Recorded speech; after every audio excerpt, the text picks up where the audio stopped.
akan menjawab UTS saya, yaitu jawaban dari soal 1A. Saya mendapatkan dari jurnal ini.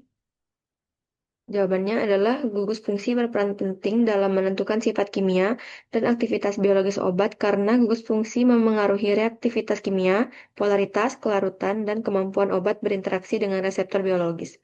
Gugus fungsi memungkinkan terbentuknya ikatan seperti ikatan hidrogen, ionik, dan hidrofobik yang menentukan efektivitas obat dalam menghasilkan efek farmakologis.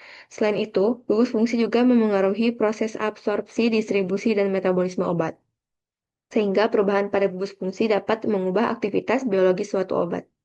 Selanjutnya, jawaban dari soal yang 1B, polaritas, kelarutan, dan lipofilisitas memengaruhi absorpsi dan distribusi obat karena menentukan kemampuan obat menembus membran sel yang bersifat lipid. Obat yang lebih lipofilik lebih mudah melewati membran sel sehingga penyerapan lebih cepat, sedangkan obat yang terlalu polar sulit menembus membran. Selain itu, kelarutan dalam air diperlukan agar obat dapat larut dalam cairan tubuh dan terdistribusi ke jaringan dengan baik. Selanjutnya, soal yang nomor 2, saya dapat jawabannya dari jurnal ini. Jawabannya yaitu polaritas, kelarutan, dan lipofilisitas memengaruhi absorpsi dan distribusi obat karena sifat fisikokimia tersebut menentukan kemampuan obat untuk menembus membran sel yang tersusun dari lipid. Obat dengan lipofilisitas yang sesuai akan lebih mudah melewati membran sel, sehingga absorpsinya menjadi lebih efektif, sedangkan obat yang terlalu polar akan sulit menembus membran sel. Selain itu, kelarutan obat dalam air juga penting agar obat dapat larut dalam cairan tubuh dan terdistribusi dengan baik ke jaringan target.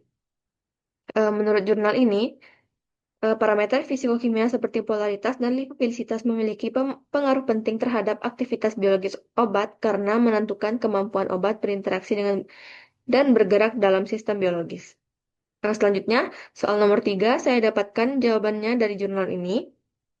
Jawabannya yaitu 3 prinsip dasar dalam memahami interaksi kimia dalam sediaan farmasi adalah memahami sifat fisikokimia zat aktif, memahami interaksi antara zat aktif dan bahan tambahan atau eksipien, serta memahami stabilitas obat selama penyimpanan.